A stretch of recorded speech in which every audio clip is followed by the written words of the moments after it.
Maaf, Rodok Blue. Ini ndak usah kalian rekam karena sudah ada rekaman suaranya ya. Untuk hari ini saya akan menjelaskan tentang praktikum kurva dosis respon. Jadi suatu obat itu untuk bekerja, dia pasti akan berikatan dengan suatu reseptor. Walaupun ada beberapa obat yang tidak berikatan dengan reseptor kerjanya. Misalnya antioksidan ya. Jadi dia hanya menambahkan satu muatan elektron atau ion hidrogen saja ke ke radikal bebas sehingga radikal bebas tadi bisa mengalami netralisasi gitu ya. Tetapi sebagian besar obat atau hormon itu bekerjanya melalui suatu reseptor. Nah, apa sih yang disebut dengan reseptor? Jadi reseptor ini merupakan suatu protein atau glikoprotein yang berikatan dengan molekul messenger atau yang dikenal dengan ligan. Kemudian dia akan dapat menimbulkan efek biologis. Yang disebut dengan ligan itu adalah molekul yang berikatan dengan reseptor, kemudian mengaktifkan reseptor untuk menimbulkan efek. Ligan ini bisa dalam bentuk obat, hormon, protein, peptida, molekul yang kecil seperti neurotransmitter, toksin, ion kalsium, kemudian senyawa aktif dari bahan alam atau komponen dari virus dan mikroba. Mekanisme aksi sebagian besar obat untuk menimbulkan efek ini melalui ikatan antara obat dengan reseptor atau yang disebut dengan interaksi ligan dan reseptor. Prinsip dari interaksi ligan reseptor ini, ligan akan berikatan dengan reseptor yang spesifik, kemudian menyebabkan konformasi dari reseptor, selanjutnya akan menginduksi terjadinya efek biologis. Jadi kalau suatu ligan ini berikatan dengan reseptor, kemudian reseptornya ini dia akan aktif, maka dia akan menginduksi terjadinya signal transduksi di dalam sel. Kemudian baru terjadilah suatu respon. Nah, res, eh, ligan dan reseptor ini seperti gembok dan anak kunci. Jadi dia harus sesuai. Jadi tidak semua anak kunci bisa masuk ke dalam gembok ya. Itu yang disebut dengan spesifik. Jadi dia hanya yang sesuai saja atau yang cocok saja yang mampu mengaktifkan suatu reseptor. Kadang obat ini bisa mengaktifkan atau menginhibisi. Jadi misalnya obat A ini dia bentuknya seperti ini. Kemudian kalau berikatan dengan reseptor A, dia akan mengaktifkan. Tapi ada lagi mungkin nanti obat B dengan bentuk bentuk dasarnya seperti ini, tetapi mungkin bentuk tambahannya ada, itu dia bisa menginhibisi. Yang penting harus ada kecocokan dulu. Nah, kecocokan ini kemudian baru nanti kalau sudah cocok dia akan sifatnya agonis atau antagonis terhadap reseptor tersebut. Nah, bagaimana kalau dia tidak cocok? Kalau dia tidak cocok ya dia tidak bisa berikatan. Misalnya terlalu besar ukuran molekulnya atau bentuknya lain, ini dia tidak akan bisa berikatan. Contohnya A ini kan sesuai, B juga sesuai. Nah, B ini juga bisa berikatan dengan A, tapi dia hanya berikatan pada sisi tertentu saja. Sehingga mungkin efek dari B ini nanti akan lebih kecil dibandingkan efek dari A. Karena semua permukaan dari reseptor itu kontak langsung dengan ligannya. Kemampuan suatu obat atau ligan berikatan dengan reseptor sehingga menimbulkan efek ini disebut sebagai afinitas dari suatu obat atau ligan. Ada 5 hal penting yang perlu diperhatikan dalam mekanisme interaksi obat dengan reseptor. Yang pertama adalah jumlah reseptor yang terikat, kemudian kesesuaian reseptor dengan ligan, ukuran ligan, energi ikatan ligan, dan jenis ikatan antara ligan dan reseptor. Semakin banyak jumlah reseptor yang diikat oleh suatu obat, maka semakin besar efek yang ditimbulkan. Nah, kemampuan mengikat seluruh reseptor ini tergantung dari dosis obat tersebut atau ligannya ya. Jadi kalau dosisnya banyak, maka dia akan meningkatkan atau mengikat jumlah reseptornya semakin banyak sehingga efek yang ditimbulkan juga akan semakin besar. Kemudian yang kedua, kesesuaian struktur atau bentuk. Jadi kalau kesesuaian bentuk ini dilihat dari kemampuan berikatan dengan sisi aktifnya. Jadi kalau dia mempunyai sisi aktif yang sama, maka dia nanti disebut dengan bentuk yang sesuai. Contohnya nanti misalnya di in silico, kemarin mungkin sudah ya kalau in silico. Jadi kalau dia mempunyai apa namanya ikatan residu asam amino yang sama, maka dia diduga mempunyai struktur yang sama atau sesuai antara ligan dan reseptornya. Kemudian ukuran dari ligan. Jadi semakin kecil ukuran ligan, di mana ligan tadi berat molekulnya kurang dari 500 Dalton itu akan semakin mudah berikatan dengan sisi aktif. Jadi kalau semakin besar dia tidak bisa masuk ya ke dalam soket dari reseptor tersebut. Kemudian energi listrik yang ditimbulkan akibat ikatan dapat mempengaruhi kerja dari reseptor. Jadi semakin kecil energi yang dibutuhkan untuk berikatan dengan suatu reseptor, dan membentuk suatu senyawa kompleks yang stabil, maka afinitasnya semakin kuat ya. Jadi kalau di in silico kemarin ada delta G ya, atau energi bebas. Jadi semakin kecil energi yang dibutuhkan untuk berikatan, maka dia akan semakin kuat ikatan tersebut. Nah, nilai ikatan ini dia nilainya adalah negatif ya. Kalau negatif berarti energi yang dikeluarkan atau dibutuhkan itu sangat kecil. Kemudian jenis ikatan antar reseptor dengan ligan. Jadi macam-macam ikatan itu ada ikatan ionik, ikatan kovalen, ikatan hidrogen, ikatan hidrofobik.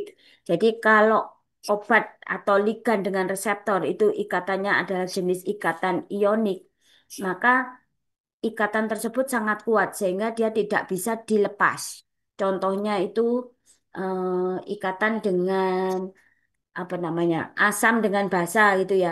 Itu kan ikatan ion positif negatif yang sangat kuat itu susah dipisahkan, sehingga kalau ada obat dengan reseptor yang ikatannya itu jenisnya adalah ikatan ionik, maka dia akan cenderung menimbulkan efek toksik.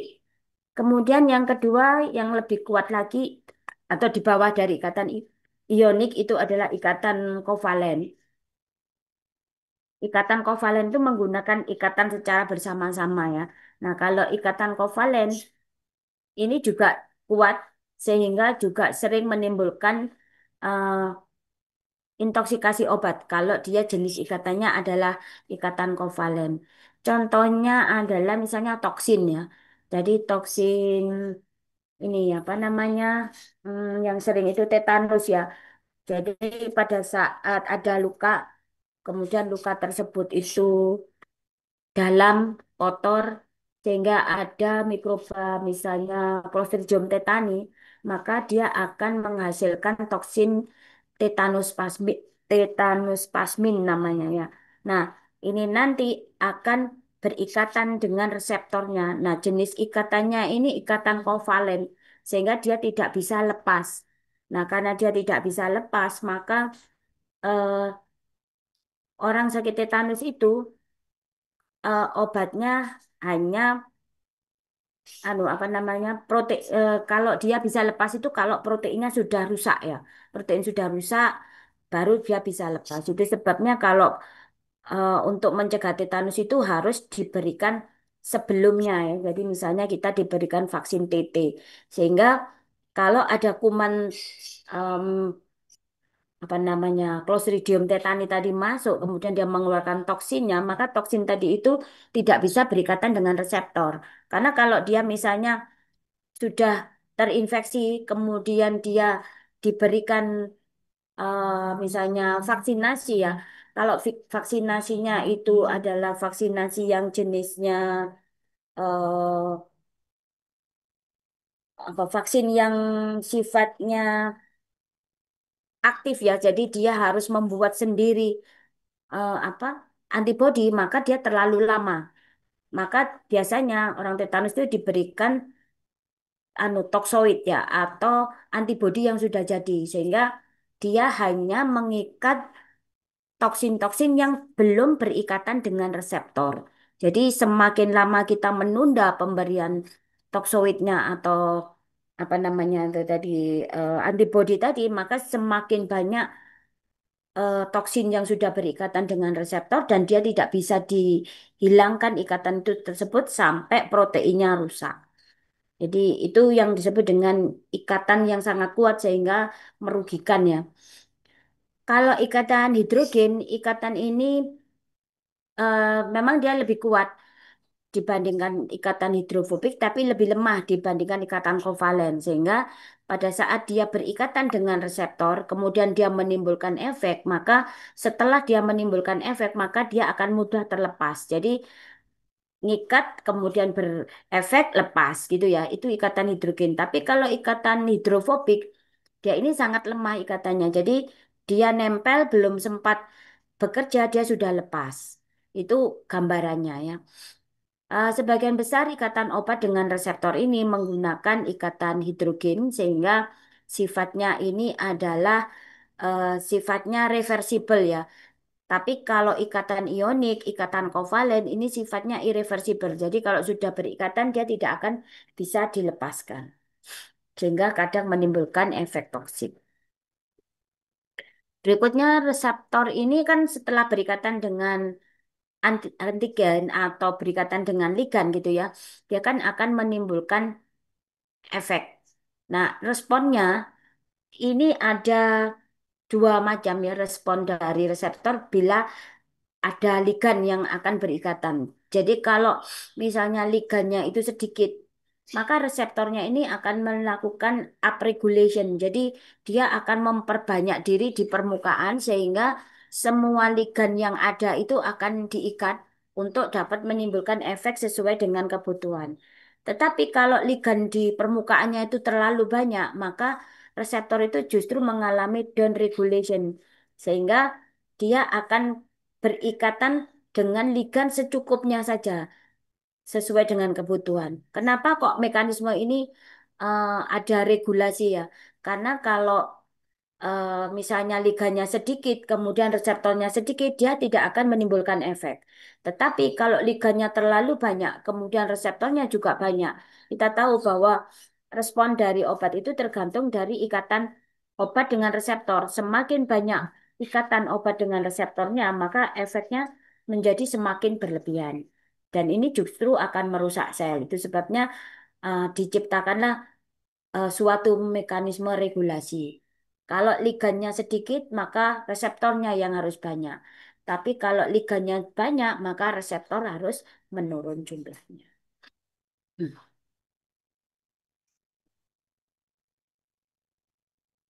Nah, ini adalah gambaran hubungan antara dosis dengan respon ya.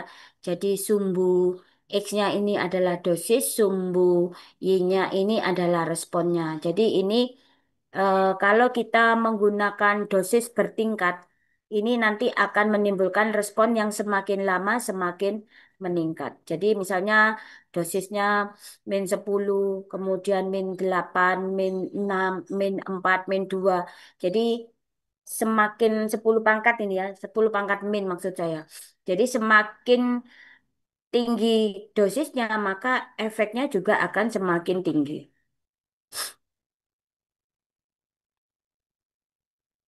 Nah, yang diukur dari kurva dosis respon ini itu adalah yang pertama adalah 50% efek. Kenapa kok kita itu patokannya 50% efek? Kenapa kok tidak 100% efek ya? Jadi kalau untuk menentukan ED50 atau 50% efek ini adalah untuk menentukan dosis dosis terkecil yang menimbulkan 50% efek. Sehingga itu yang kita tentukan. Nah, kenapa kok kita tidak menentukan yang 100% misalnya? Bisa saja kita menentukan 100% efek. Cuma kadang-kadang kalau kita menggunakan obat ya, kita menggunakan obat, kemudian eh, obat ini kita berikan kepada hewan coba misalnya ya.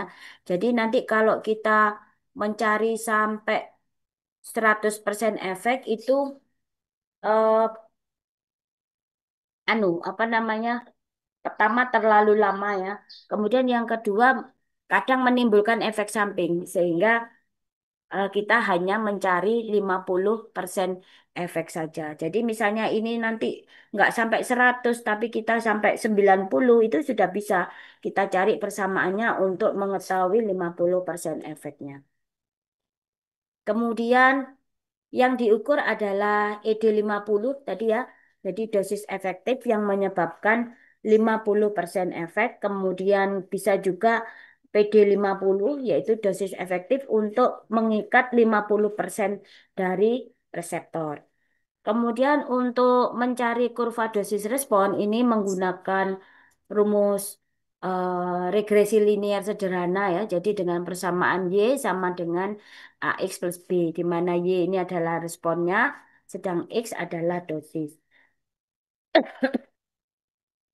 Nanti untuk mendapatkan ED50 tadi, jadi nilai Y-nya ini nanti kita ganti 50, kemudian nanti kita masukkan angkanya, kemudian kita hitung X-nya. Nah, setelah ketemu X-nya, baru kita anti-log-kan ya, untuk mengetahui ED50-nya.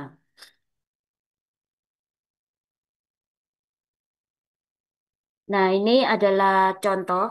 Jadi kalau membuat kurva dosis respon, konsentrasinya harus dalam bentuk log ya. Dalam bentuk min log, kemudian ulangan-ulangan ini adalah hasilnya, ini nanti di rata-rata. Sama ini juga kelompok normal, misalnya kemudian kelompok overtomi dengan ekstrak. Nah, ini nanti yang di copy di Excel itu adalah dosis ini sama rata-rata ini, ya. Kemudian setelah kita copy di Excel, itu nanti bisa terbentuk grafik seperti ini. Jadi nanti kita klik ya, anu nih apa jenis caranya. Jadi setelah di copy di Excel, kemudian nanti akan kita anu apa namanya? Kita cari pakai insert, kemudian ketik klik scatter, kemudian akan muncul grafik. Nah, setelah itu kita klik desain, kemudian quick layout, kemudian klik yang pilihan yang ada fungsinya gini ya, ada simbol F gini. Kemudian nanti akan keluar persamaan regresinya. Selanjutnya dihitung ED50 dan BD50-nya. Nah, itu caranya. Ini nanti tugas kalian. Jadi ini nanti kalian copy dulu semua masuk ke Excel ya. Kemudian setelah setelah masuk ke Excel nanti eh, di insert ya, klik insert ya, klik insert kemudian ada scatter, kemudian pilih yang grafik yang ada gambar anunya garis-garisnya ya. Nah kemudian baru desain, terus quick layout, sumbu apa fungsi F, kemudian akan keluar persamaan regresinya. Nah setelah keluar persamaan regresi baru dihitung. Nah, ini persamaan regresinya. Ini misalnya contoh ya sih. Saya masuk ke kalkulator. Kelihatan enggak di sini kalkulatornya? Halo? Nggak kelihatan, Ya, dokter. Hah? tidak terlihat, dokter. Enggak kelihatan. Nggih, Enggak pacaran. gelap, dok. Kelihatan gelap. Gelap yo. Nggih. Oh, berarti harus bentar. Tak tak kopinya tak catetin dulu ya.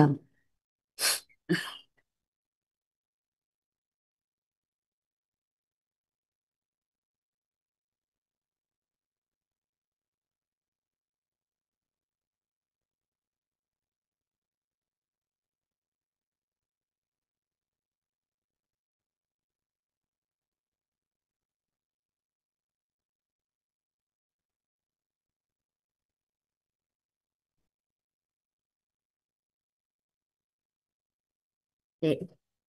Misalnya sih tak anu ini tak catat Y sama dengan 29.651 X plus 24807. Ya, bentar. Saya hentikan dulu. Saya buka Excel ya. Hmm.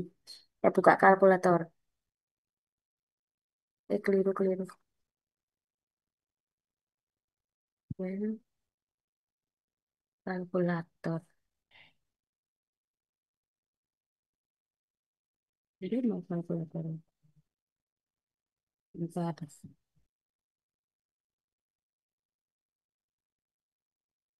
Hmm, bentar.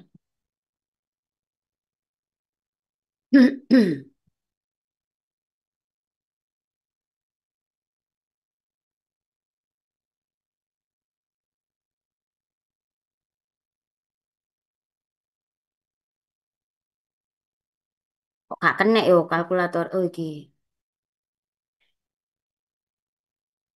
Nah, kelihatan kalkulator ya? Gelap, Dok. Gelap. Iya,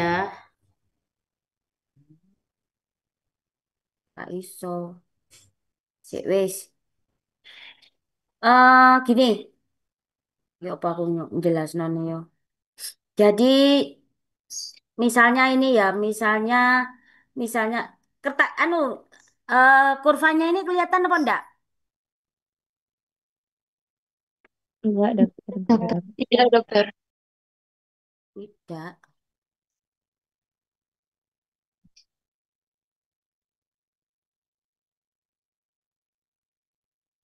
Sudah kelihatan?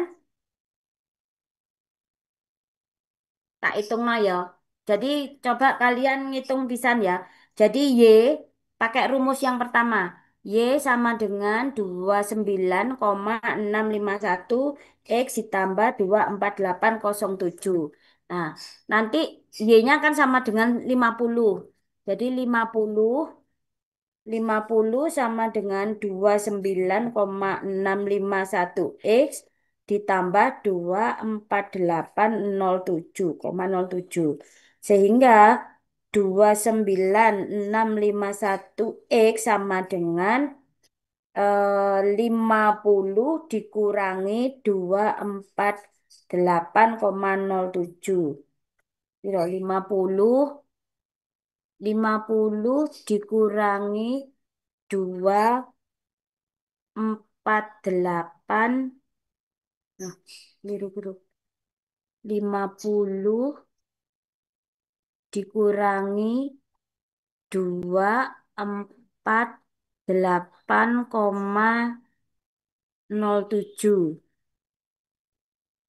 sama dengan min 19 -19807 X sama dengan min 1907 X itu sama dengan min 198,07 dibagi 29,651.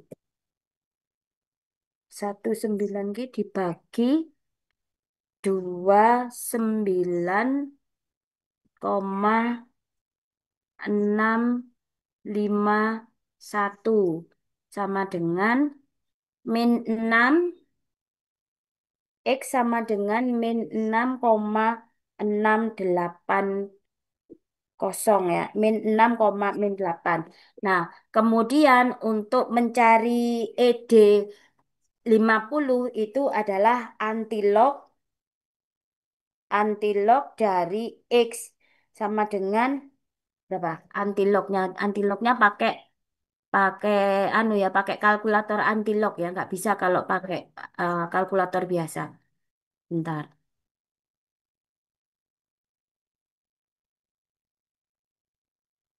saya cari di Google dulu. Antilog, antilog dari min 6,68.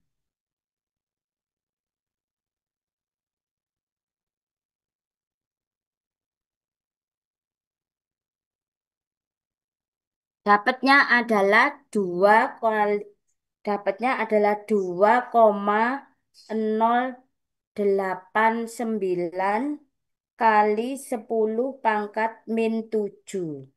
Nah, itu adalah eh, apa namanya? Dosis yang dapat atau yang ditemukan ya.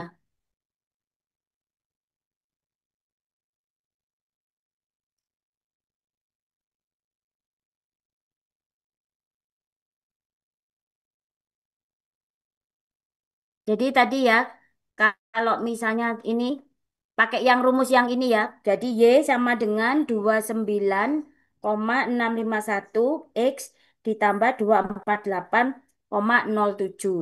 Kemudian untuk mencari ED50-nya, Y-nya diganti 50. Jadi 50 sama dengan 29,651 X ditambah 248,01. Atau saya nulis ya, coba kalau nulis itu kak. Biar gampang sih. Coba PowerPoint. Ah, nah,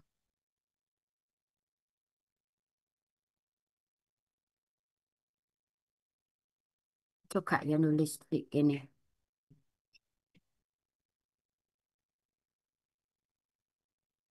Cara nih nulis itu ya apa ya kalau di kene aneh.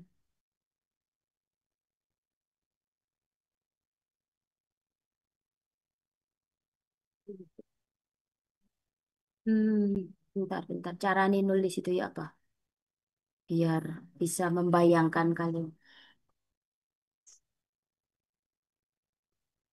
Iya,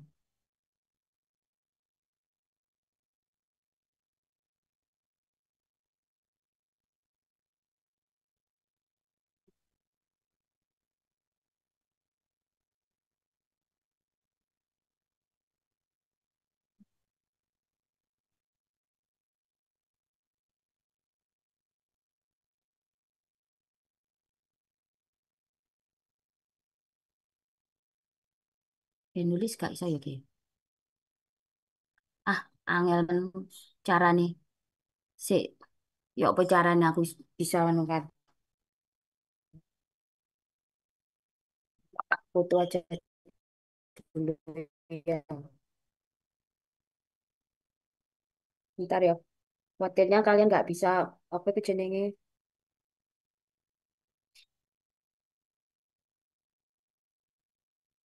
atau tak tulis di PowerPoint aja dulu ya. Nanti baru saya anukan.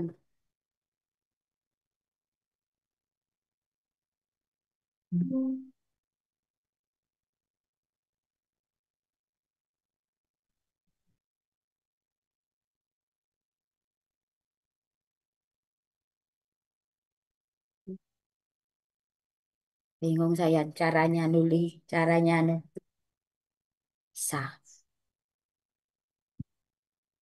Hmm.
Bentar tak cara nih tak pikir sih.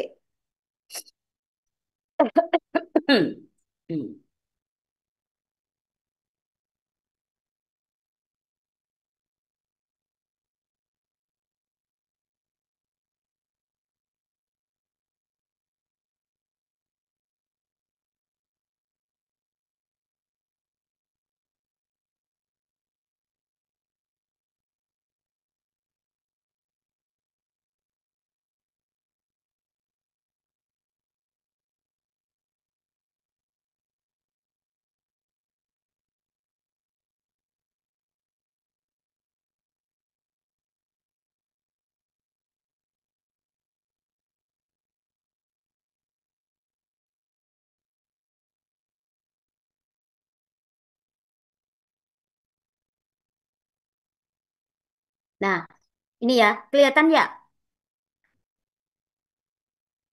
Iya, Halo? Kelihatan, dokter.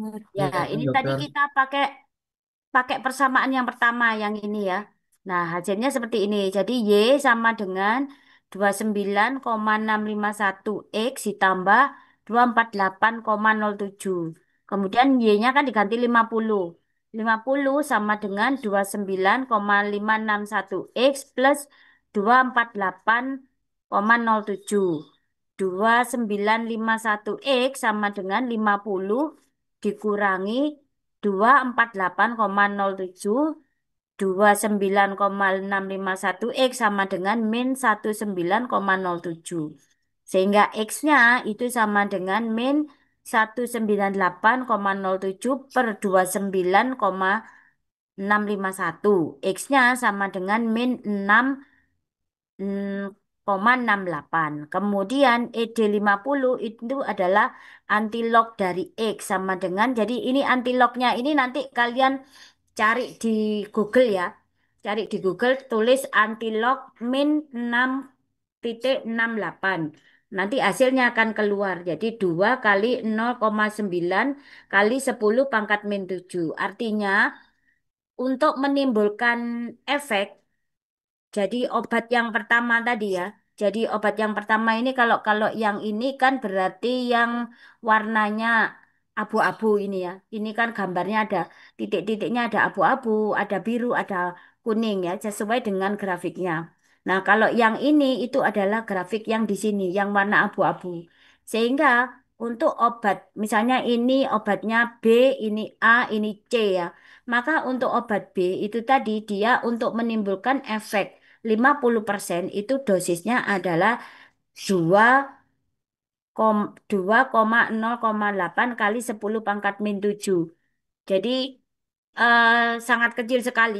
Nah, nanti kalau misalnya kalian ngitung yang berikutnya, yang ini ya, nanti kalian hitung sendiri ya, yang ini dan yang ini, nanti hasilnya dapat berapa. Kemudian eh, setelah itu baru nanti akan dibandingkan kira-kira dosisnya lebih besar mana? Kalau di sini sama di sini dan di sini. Jadi yang patokan itu kan yang ini ya, yang biru itu kan kondisi normal. Kalau kondisi normal itu ED50-nya itu kan ada di sini ya. Ada di sini. Nah, di sini itu berarti sekitar min 7 juga ya, min 7. Min 7, tapi angkanya berapa? Misalnya angkanya tadi kalau yang tadi kan 2 ya.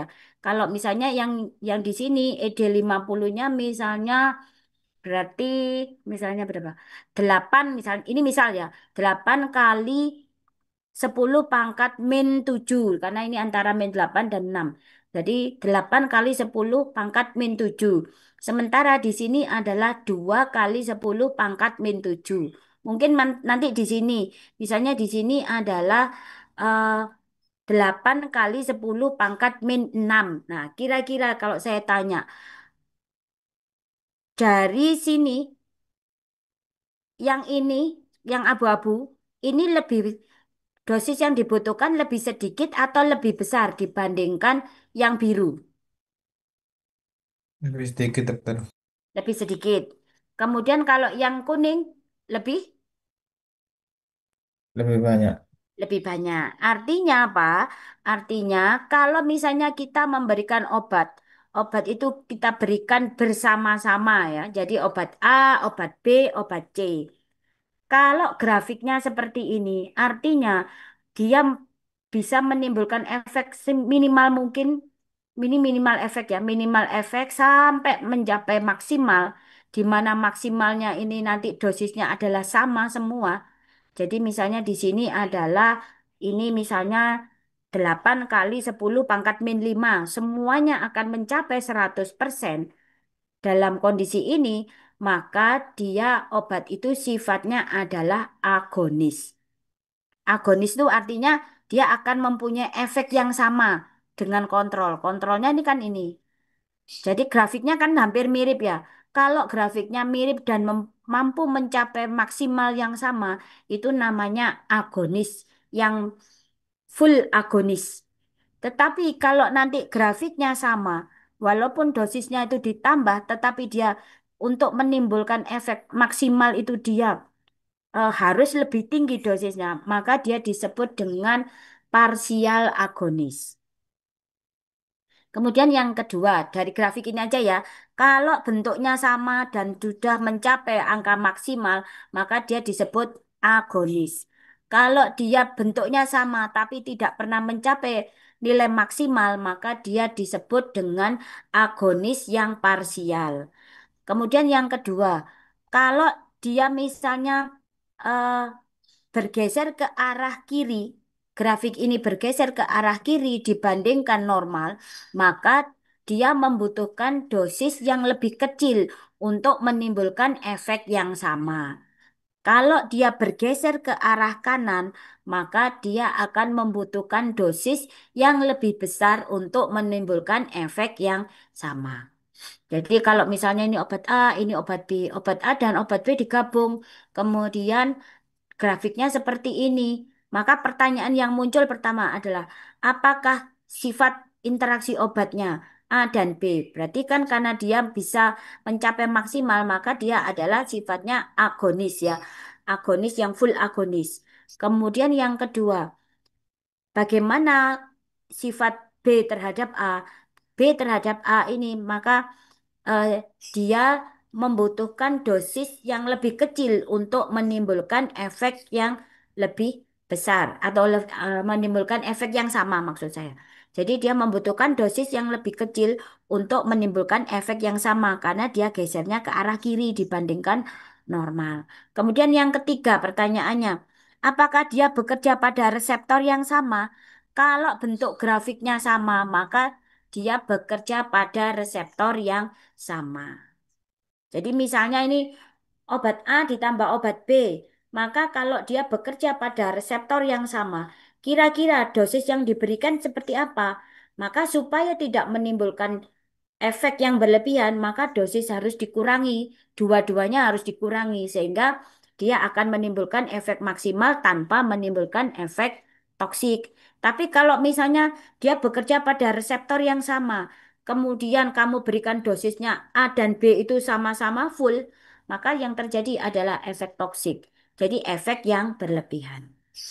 Ini yang bisa kamu bahas dalam pembahasan nanti ya. Jadi kalau yang di bawah ini juga sama.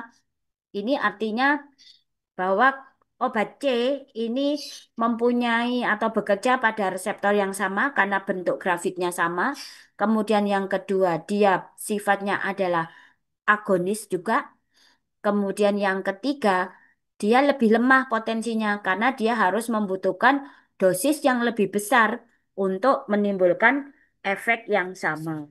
Kemudian eh, karena dia sifatnya agonis, maka untuk pemberian yang digabung, dia harus dikurangi dosisnya untuk menimbulkan efek yang optimal tanpa menimbulkan efek samping. Nah, itu nanti yang kalian coba buat ya. Jadi untuk kurva yang kedua dan ketiga, kemudian bandingkan hasilnya, kemudian kalian bahas mengapa demikian gitu. Ya, sudah.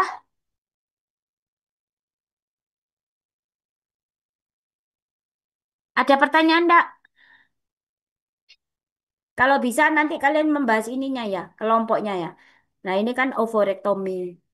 Kemudian ini ditambah dengan ekstrak. Nah, ovorektomi itu dia diangkat ovariumnya. Nah, aduh, kita tahu bahwa ovarium itu menghasilkan estrogen. Nah, estrogen itu sifatnya adalah vasodilator. Sehingga nanti kalau misalnya eh, apa metakolin itu adalah obat yang digunakan untuk menurunkan ya, menurunkan atau sebagai vasodilator ya karena dia itu adalah agonis dari asetilkolin. Nah, nanti kalau misalnya eh, pada normal itu karena ada estrogen, maka respon vasodilatasinya bagus. Jadi semakin tinggi dosis asetilkolin yang diberikan, maka dia akan terjadi vasodilatasi maksimal. Kemudian kalau overektomi karena dia tidak ada estrogen, sehingga eh, apa metakolinnya atau asetilkolinnya juga sedikit, maka dia akan menimbulkan efek maksimal itu pada dosis yang lebih besar. Jadi misalnya ini min 4,5 ini baru menimbulkan efek maksimal ya. Kemudian ternyata dengan pemberian ekstrak Peralobata ini adalah kulit dari bengkoang. Jadi kulit bengkoang itu banyak sekali mengandung fitoestrogen.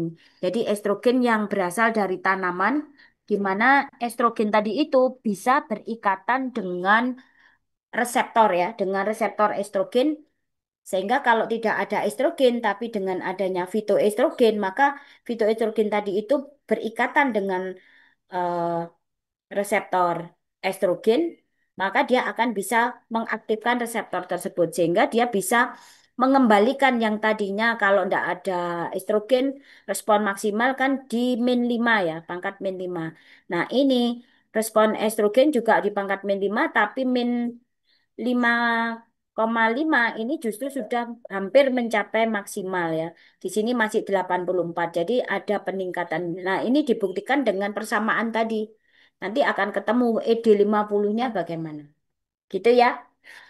Nah, coba nanti kalian apa namanya? Kalian bahas. Jadi hasil ini hasil grafiknya, kemudian kalian hitung ED50-nya, kemudian kalian bahas mengapa ED50 itu berbeda terkait dengan perbedaan kelompoknya.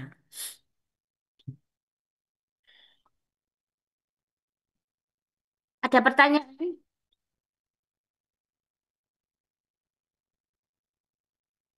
Kalau tidak ada pertanyaan, bisa saya akhiri untuk introduksi. Terima kasih. Assalamualaikum warahmatullahi wabarakatuh. Waalaikumsalam.